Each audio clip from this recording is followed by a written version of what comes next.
All right, folks. It's Justin Lowe from Live Pixel here to check out Shootmania. We had a bit of a technical issue that we basically had to restart this entire thing over.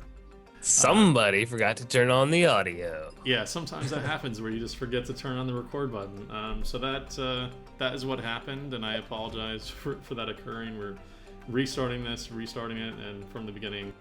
So we're here checking out Shootmania Storm and Shootmania specifically, and we're going to go over some of the bigger points of what this game is about.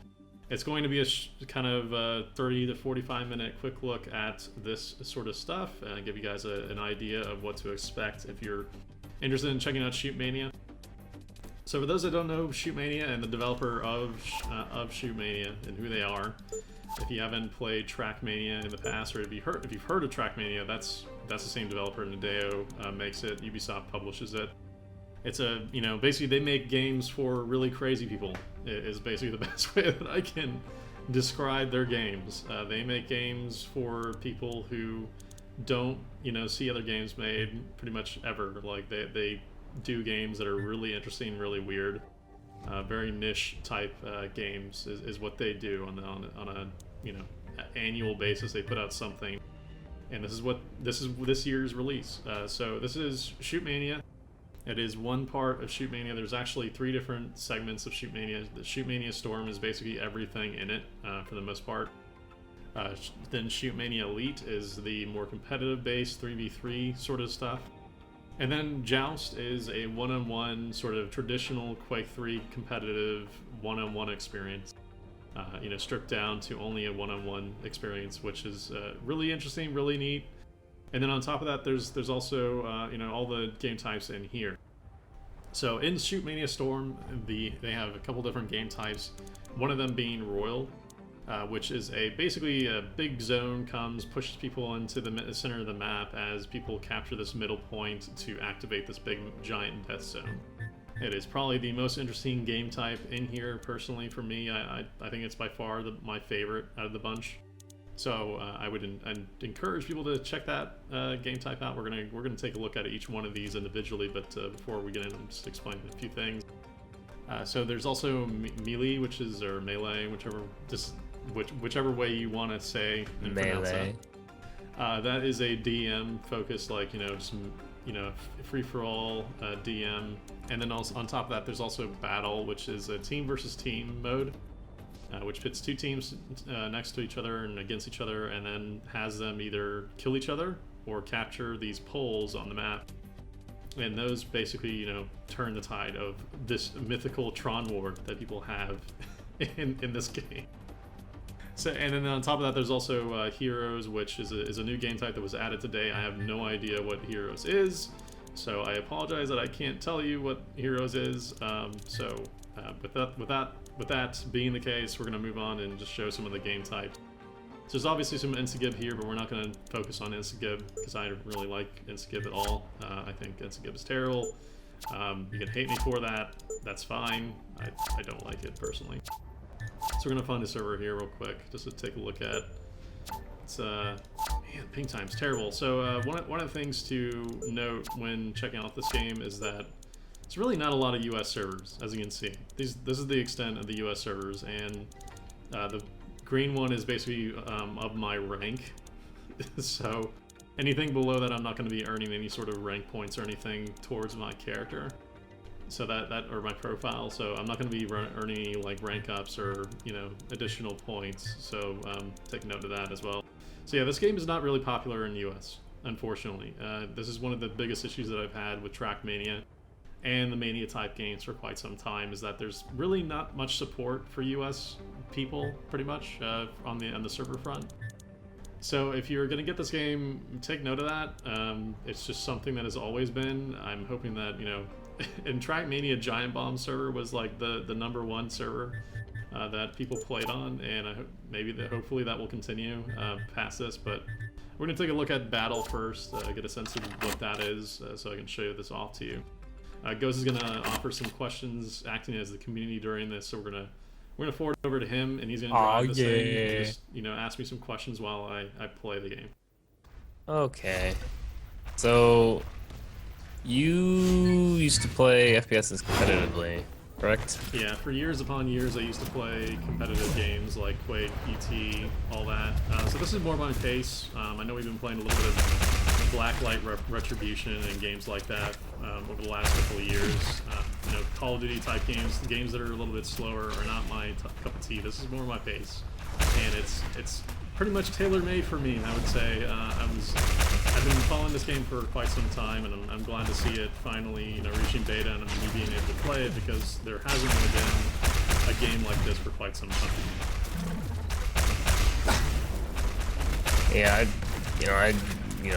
the whole UT and Counter-Strike type thing. I'm not sure if Counter-Strike is part of that genre you like, but you know, that's all sort of past my time, so no, I'm not real familiar with it. The Descent is like the Call of Duty type, you know, Twitch reaction and only about, you know, 1 or 2 shots. So that was actually the downturn for what a lot of people consider the end of, you know, fast-paced competitive games like this. So when you say, if you were to say that to the person who's actually rather serious about that they would want to kill you. So. Oh dear. But yeah, these types of games don't really exist anymore. There's not really much to cater to people who enjoy this type and pace of game. So when, you know, Mania decides to make a shooter that is, you know, basically tailor-made for people like that, it's getting a lot of, you know, praise from people who, you know, were really big into that community, and, you know, it seems to be tailor-built for that, and spectator modes and all that stuff, and the fact that you can build custom maps and, you know, do all that stuff yourself. And also modify the game type as well to suit your needs is something that a lot of competitive gamers have been looking for quite some time. You know, dedicated servers, all that stuff, all included in this. So their Mania is basically and Nadeo is trying to basically make sure that they're making a game that is strictly for the competitive community. There's a ton of games out there if you want your Call of Duty-esque sorts of games, but this is tailor-made for the people who love those old style competitive shooters. You're such a hipster. Yeah, I play an FPS, but probably never heard. Yeah, you've never heard of it. Yeah, totally. So then there's also some movement things where you can basically glide. It's a little bit weird. Once you get used to it, it's not nearly as weird. There's also a thing where basically if the projectiles come at you, if they're on their way to you, you can actually do this little dodge jumping. If you're familiar with UT or any other games like that have the dodge functionality, that you could double tap in a direction and it would, you know, move side to side. That's something that, you know, this game has and in spades, and if you get into a large firefight, it's something that is like nothing else, where it almost goes into like Matrix bullet time sort of thing. It's really, really awesome. I really love that feature of this game, and I'm glad to see another game actually having it, because I missed it not being in games after UT. Yeah, one of the things I'm sort of noticing as you're playing is, like, when you go on a jump pad or when you build up some speed, you sort of use your momentum to get into battle and sort of engage on people. Yeah. Is momentum like a sort of a big part of the way the game's played? Oh yeah, and if you're familiar with Tribes, the movement mechanic with the gliding system is pretty similar to that. You know, you kind of, you know, glide based on, you know, the physics that are in the world, like the different slopes. You kind of want to keep on those slopes. So it's similar. It's taking things from Tribes, and it's also taking things from like UT, movement mechanics from UT, and combining those into a game into a different type of game that we haven't seen for quite some time, and something that's really quite unique that we haven't seen before. Yeah, Tribes was the first thing that popped in my mind when I saw you go off that jump pad there and then hop at the end and just go flying. Yeah. And this is only one of the game types. As you see, people have to stand around these poles as they capture the objective. This is the battle mode, where you just basically try to capture these different points on the map, and you have different phases for attacking the pole. And if somebody gets on the pole, it actually extends the time. As you can see, the time left went up. So you kind of want to make sure to keep them off of the poles as much as possible, because if they even tap it, it goes back up, and you have to wait another 15 seconds. So you ideally want to be, you know, defending up at the front lines rather than waiting for them to get on the poles. So like as far as your items and inventory go, is it just like one gun that everyone has the same gun, or is it do you get to choose what you use like before the game starts, or how's that work? It is technically a one-gun game, unless you're standing on these poles where you can then either get another gun like the railgun. So the railgun is its own pad, and it's up there where I'm aiming right now. Or you can go down into these subterranean areas where you can launch a grenade launcher, which I just did. I killed somebody with it, but it got killed in the process. So yeah, they have different weapons based on the environment that you're in, and it's all about where you are at the time. So in open areas, they'll put in like a railgun area that you can use. And then on top of that, in the underground areas, they'll put in, grenade launcher, things that are obviously used for those areas. The type of weapons that you would expect for those types of areas to be useful are in those areas. So, like, when two people spawn, they always, just spawn with the same exact weapon, right? Is that what? Yeah, pretty much. They always spawn with the same weapon. From the start, you have that little weapon.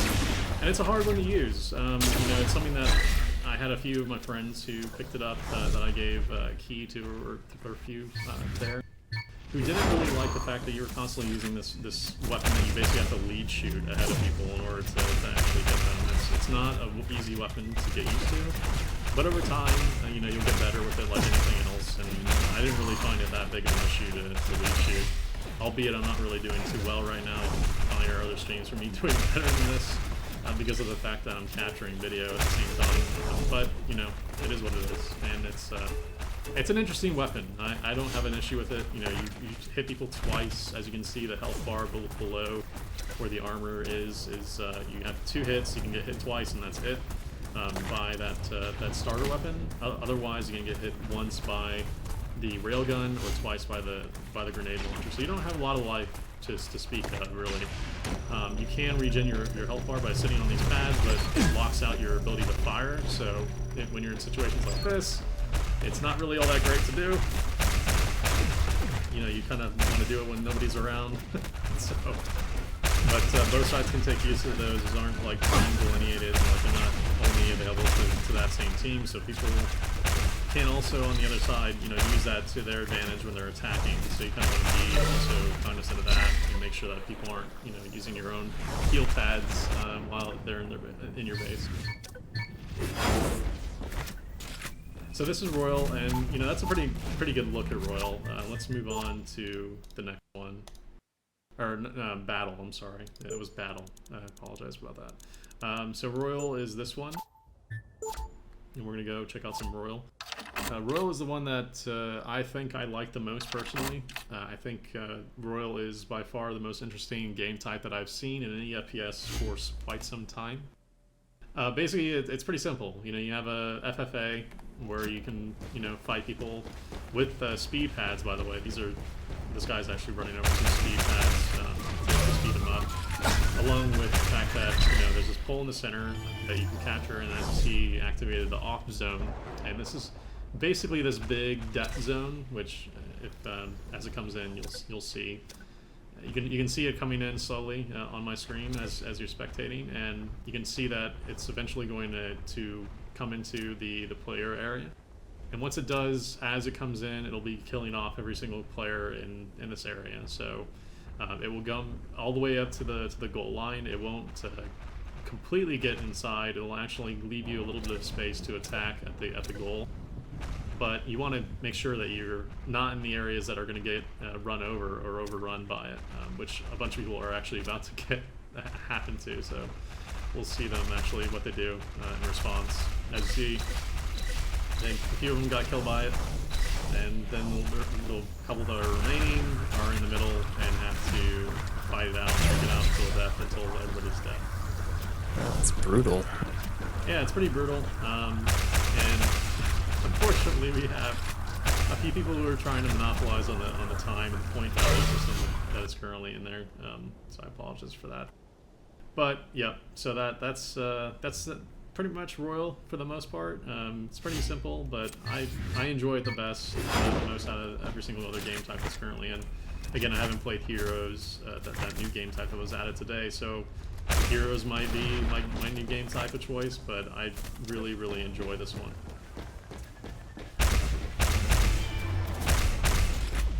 think my favorite part about Royal is how everyone's a different color Power Ranger.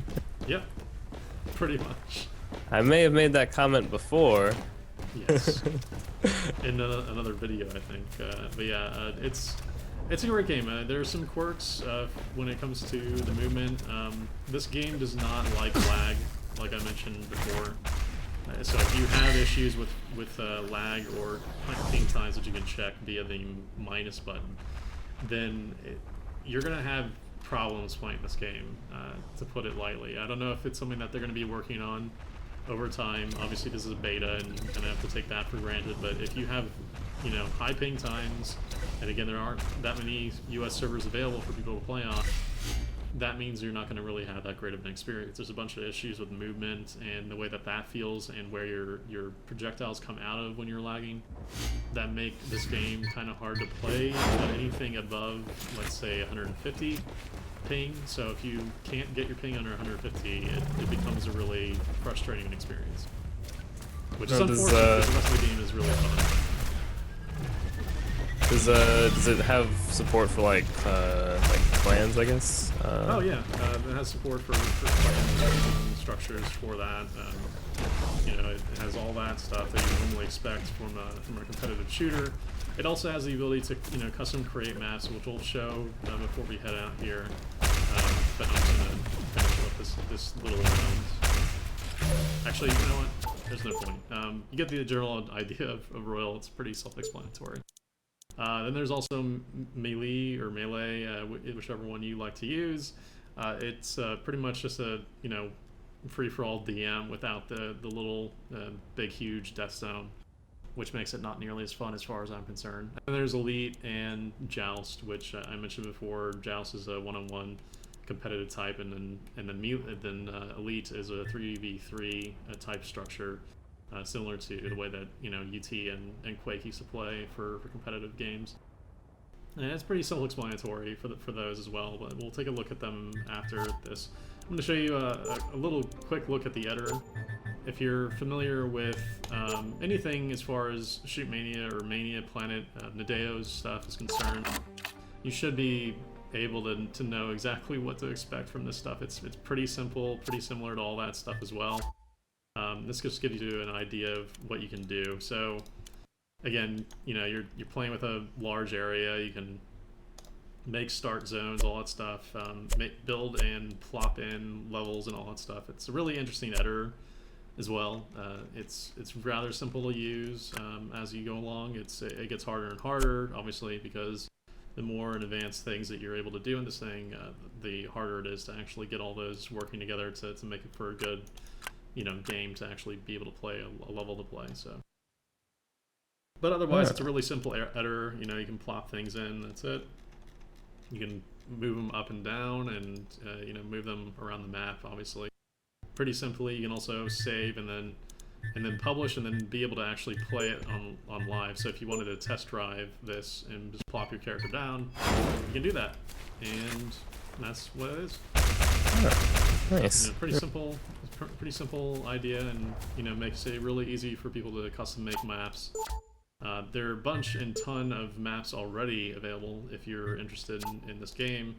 There are already a ton of custom maps that people can get and download. There's a bunch of different sources for that.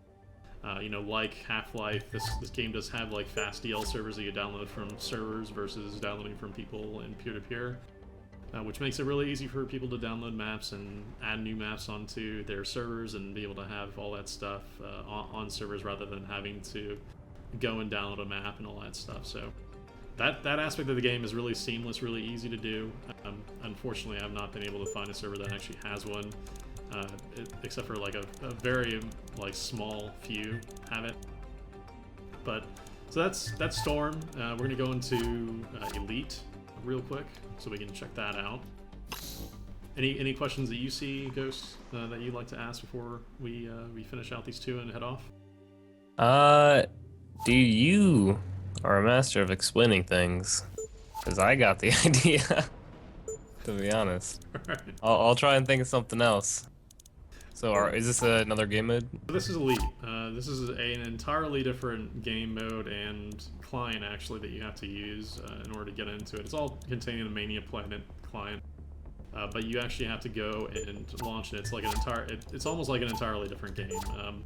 This is the 3v3 competitive game that is strictly 3v3, you know, competitive, with different, you know, weapon types and all that stuff that function a little bit differently than the regular game does. As things like warm-up, stopwatches, all that stuff that you would expect from a competitive game. It's similar to the stuff that you would normally expect or experience from a hardcore competitive game. So if you're familiar with that, this is what you would normally expect. You know, this is a spectate type map and a spectate mode. This is again only warm-up, but I'm just gonna see if I can ready up and see if I can join them.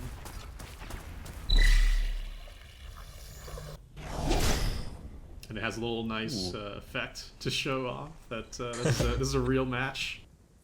So this is pro. So we got Quark versus the randoms. I'm gonna actually watch them because it's only 3v3.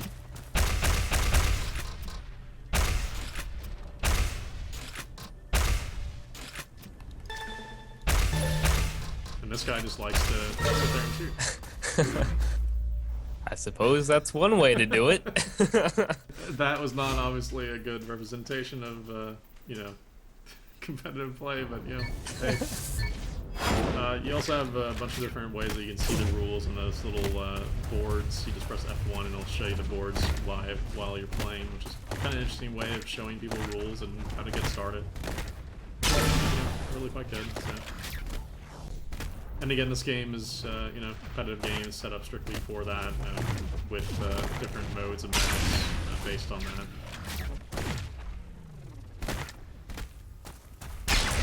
Apparently they want me to leave, so with that, that's Elite. That should show you Elite and have you get a sense of what that is. So it's essentially just like a 3v3 sort of more formal game type. Yeah, it's a more formal competitive game, and Joust is similar to that same concept, except it's only, you know, it's a Joust. It's single 1-on-1. It's mono and mono. That's pretty much it. And we're gonna go and check out some of that just to give you an idea. This game, and I'd like to remind people that this game is not for the faint at heart. It takes some quite considerable amount of skill in order to play. It can be kind of frustrating getting into it because everybody here is kind of good at playing already, unfortunately. So if you're looking to get into this and, you know, interested in playing this game, I would recommend spectating a few people who know what they're doing to get a sense of how to use the movement properly, how to, you know, what the different weapons do and all that stuff before you get hardcore into this. So yeah, again, this is 1-on-1, different jump pads, different things available for people on this map. Strictly a 1-on-1 game where you try to attack and, you know, all that stuff. Pretty simple concept here. And again, so that's a look at Joust. Simple, you know, 1-on-1 type game. The maps currently are kind of limited in this game and in general, so I'm hoping that more maps will be added. There's some weird stuff when it comes to the movement, feeling a little bit clunky based on lag, which I hope that they, you know, fix over time since it's a beta. But I have high hopes for this game, and I hope that you do too after seeing this look at Shootmania. We hope you guys enjoyed this, and look for more. Let us know if you like these. Let us know if you like these. We may do more of them in the future. Obviously, we'll be doing this more other time, and hopefully we'll be becoming better at doing them. So we apologize if there was any sort of issue with this episode. But with that, thank you for watching, and bye. Bye-bye.